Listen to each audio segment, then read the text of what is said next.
Shao empress को बहुत ध्यान से देखती है और कहती है कि लिंग डानगु अंदर से बिल्कुल वैसा ही है जैसा पहले था। इसमें कोई तब्दीली नहीं आई, पर तुम्हारी ऐसी बुरी हालत कैसे हो गई? तुम तो बहुत पावरफुल थी।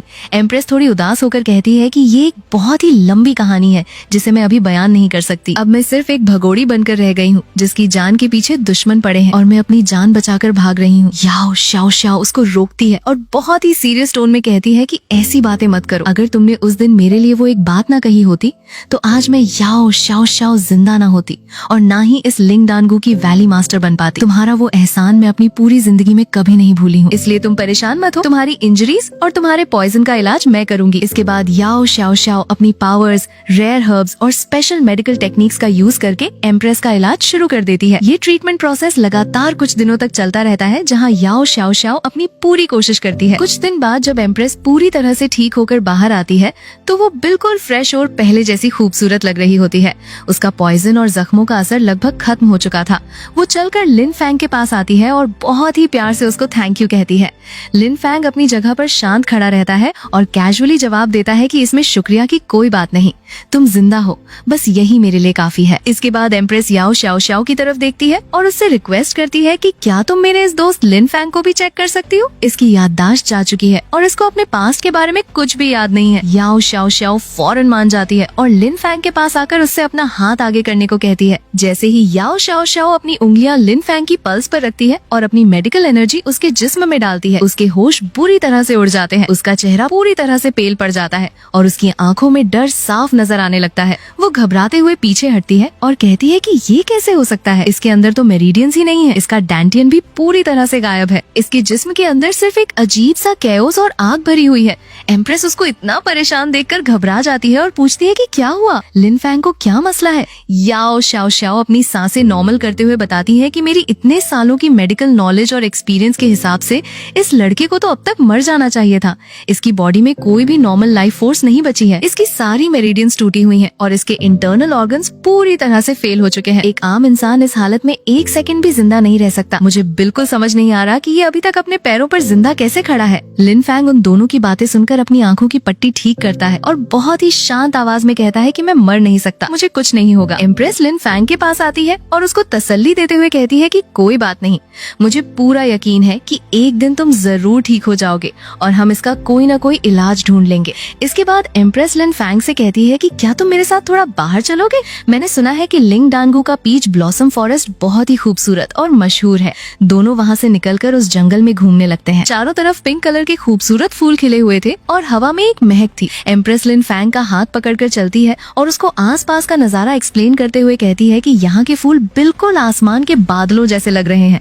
हवा चलने पर ये फूल बर्फ की तरह नीचे गिरते हैं। वो अपने दिल में सोचती है कि मेमोरी लॉस के बाद से लिन फैंग की दुनिया पूरी तरह से अंधेरी और ब्लैक हो चुकी है, पर मैं उसकी इस डार्क जिंदगी में थोड़ी सी रोशनी और उम्मीद लाना चाहती हूँ। तभी अचानक उस खूबसूरत और शांत माहौल में एक बहुत ही खतरनाक और हैवी ऑरा महसूस होती है। वहाँ पर अचानक से किंगझाओ मेंशन के बहुत सारे गार्ड्स आ जाते हैं और उन दोनों को चारों तरफ से घेर लेते हैं। उन गार्ड्स का लीडर आगे आता है और जोर से अनाउंस करता है कि किंगझाओ मेंशन के गार्ड्स यहाँ आ चुके हैं, बाकी सब फालतू लोग पीछे हट जाओ और हमारे रास्ते से दूर रहो। अगर लिंग डानगु के किसी भी इंसान ने इन वांटेड मुजरिमों को बचाने की कोशिश की तो वे सीधे किंगझाओ मेंशन के दुश्मन माने जाएंगे और उन्हें जिंदा नहीं छोड़ा जाएगा। एम्प्रेस उन गार्ड्स और उनके लीडर्स को देखकर फौरन पहचान जाती है। उसकी आंखों में टेंशन आ जाती है और वो लिन फैंग को बताती है कि ये किंगझाओ मेंशन के 4 बड़े और सबसे खतरनाक कमांडर्स हैं। इनके नाम वू किंग यानी हार्टलेस, लेंग शुए यानी कोल्ड ब्लड, डुओपो यानी सोल स्नैचर और झुई मिंग यानी लाइफ चेजर हैं। ये चारों बहुत ही रूथलेस हैं और इनकी कंबाइंड पावर इतनी ज्यादा है कि ये मिलकर एक वू वांग यानी मार्शल किंग लेवल के एक्सपर्ट को भी हरा सकते हैं। किंगझाओ मेंशन मुझे पकड़ने के लिए किसी भी हद तक जा सकता है और लगता है उन्होंने अपनी पूरी ताकत यहाँ भेज दी है।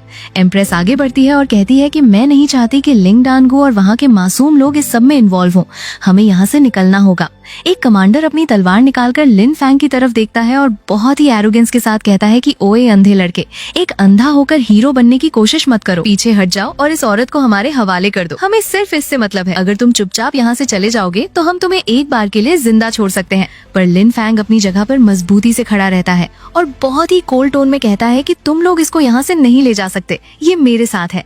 कमांडर ये सुनकर गुस्से में आ जाता है और कहता है कि लगता है तुम अपनी मौत को खुद बुला रहे हो। वो हवा में एक बहुत बड़ा जंप करता है और एक बहुत ही पावरफुल डार्क क्लॉ अटैक बनाकर सीधा लिन फैंग के सर पर मारता है। पर लिन फैंग इस मैसिव अटैक को देखकर बिल्कुल भी परेशान नहीं होता। वो सिर्फ अपने हाथ की 2 उंगलियां आगे करता है और उस कमांडर के उस खतरनाक क्लॉ अटैक को इजीली हवा में ही ब्लॉक कर लेता है। फिर वो अपनी उंगलियों से एक झटका देता है जिससे वो कमांडर बुरी तरह से पीछे की तरफ उड़ता हुआ जाता है। ये शॉकिंग सीन देखकर बाकी के तीनों कमांडर्स और वहाँ खड़े सभी गार्ड्स पूरी तरह से हैरान रह जाते हैं। एक कमांडर हैरत से चिल्लाता है कि इसने सिर्फ एक उंगली से जोंगशी पीक यानी मास्टर पीक लेवल के अटैक को इतनी आसानी से ब्लॉक कर दिया। आखिर ये कैसा मॉन्स्टर है और इसके पास इतनी पावर कहाँ से आई? वे चारों कमांडर समझ जाते हैं कि ये अंधा लड़का कोई आम इंसान नहीं है और इसको अकेले हराना नामुमकिन है। वे चारों फौरन एक साथ मिलकर अपनी पोजीशंस लेते हैं और अपना सबसे खतरनाक फॉर्मेशन एक्टिवेट करते हैं जिसका नाम 4 मास्टर्स पीक एरे था। ये एरे उनकी पावर को कई गुना बढ़ा रहा था और उनको एक बहुत बड़ा टैक्टिकल एडवांटेज दे रहा था।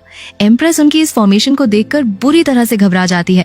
वो लिन फैंग को वार्न करती है कि इनका एरे बहुत पावरफुल है। वो खुद आगे बढ़कर उन पर हमला करने के लिए अपनी profound ice palm technique use करती है ताकि वो लिन फैंग की मदद कर सके। पर उसकी बॉडी अभी पूरी तरह से अपने पीक पर रिकवर नहीं हुई थी, जिसकी वजह से उसका आइस अटैक उन चारों कमांडर्स के एरे के सामने बिल्कुल बेअसर साबित होता है और वो पीछे की तरफ धकेल दी जाती है। लिन फैंग देखता है कि अब बात आगे बढ़ चुकी है। वो अपनी तलवार निकालता है और अपनी पावरफुल टेक्निक का नाम बोलता है झान थियान 13 स्वॉर्ड। सेकंड स्वॉर्ड पो श्याओ यानी डॉन। वो अपनी तलवार को पूरे जोर से जमीन पर रखता है। जैसे ही उसकी तलवार जमीन से टकराती है, उसमें से एक बहुत ही मैसिव और ब्लाइंडिंग गोल्डन लाइट निकलकर आसमान की तरफ जाती है जो उन चारों कमांडर्स के डार्क एरे से बुरी तरह टकराती है। दोनों अटैक्स के बीच में एक बहुत ही बड़ा और टेरिफाइंग धमाका होता है जिससे आसपास की जमीन हिलने लगती है। पर एम्प्रेस नोटिस करती है कि इस अटैक के बाद लिन फैंग की बॉडी अब अपनी लिमिट तक पहुंच चुकी है। उसके जिस्म से खून निकलने लगता है और वो इस एरे को ज्यादा देर तक होल्ड नहीं कर पाएगा। एम्प्रेस अपने दिल में सोचती है कि अगर मैंने अभी कुछ नहीं किया तो लिन फैंग आज यहीं पर मारा जाएगा। वो फौरन आगे आती है और अपनी ओरिजिन पावर को बर्न करना शुरू कर देती है। वो अपनी लाइफ फोर्स को सैक्रिफाइस करके एक बहुत ही forbidden technique 7 stars fate lighting art activate करती है। इस टेक्निक से एक बहुत ही पावरफुल और अजीब सी एनर्जी निकलती है जो उन चारों कमांडर्स को बुरी तरह से पीछे धकेल देती है और एम्प्रेस इस मौके का फायदा उठाकर लिन फैंग को लेकर वहाँ से सक्सेसफुल एस्केप कर जाती है। सीन शिफ्ट होता है और हम दोबारा से किंगझाओ मेंशन के अंदर का डार्क नजारा देखते हैं। वहाँ पर वे चारों कमांडर्स अपने मेंशन मास्टर चेन थियानशियोंग के सामने घुटनों पर बैठे होते हैं और उनके सर शर्म से झुके हुए थे। चेन थियानशियोंग अपने थ्रोन पर बैठा बहुत ही ज्यादा गुस्से में होता है। वो जोर से चिल्लाता है कि तुम लोग इतने बड़े कमांडर्स होकर उस आम सी औरत को तो नहीं पकड़ सके। ऊपर से एक अंधे लड़के के हाथों पिटकर और जलील होकर वापस आ गए। एक कमांडर डरते हुए और कांपते हुए कहता है कि हाँ मास्टर, हमें माफ कर दीजिए। पर वो अंधा लड़का सच में बहुत अजीब और खतरनाक था। उसकी स्वॉर्ड टेक्निक्स हमारी समझ से बाहर थी। चेन थियानशियोंग गुस्से में अपना हाथ मारता है और ऑर्डर देता है कि पूरे किंगझाओ रीजन को फौरन लॉकडाउन कर दो। सारे गार्ड्स, एल्डर्स और असासिन्स को भेज दो। जमीन का एक एक चप्पा छान मारो। मुझे उन दोनों की लोकेशन हर हाल में चाहिए, चाहे जिंदा या मुर्दा। उन्हें मेरे सामने पेश करो। अब सीन एक मिस्टीरियस और अंधेरी केव में शिफ्ट होता है जहाँ पर लिन फैंग और एम्प्रेस छुपे हुए थे। एम्प्रेस की हालत अब बहुत ज्यादा खराब हो चुकी थी क्योंकि उसने अपनी लाइफ फोर्स और ओरिजिन को बर्न किया था। उसके पास अब ज्यादा वक्त नहीं बचा था। लिन फैंग उसके पास बैठा होता है और उसकी हालत देखकर परेशान हो रहा था। एम्प्रेस बहुत ही वीक आवाज में उसको देखती है और कहती है कि लिन फैंग, तुमसे मिलना मेरी इस जिंदगी की सबसे अच्छी किस्मत थी। अगर मेरा अगला जन्म हुआ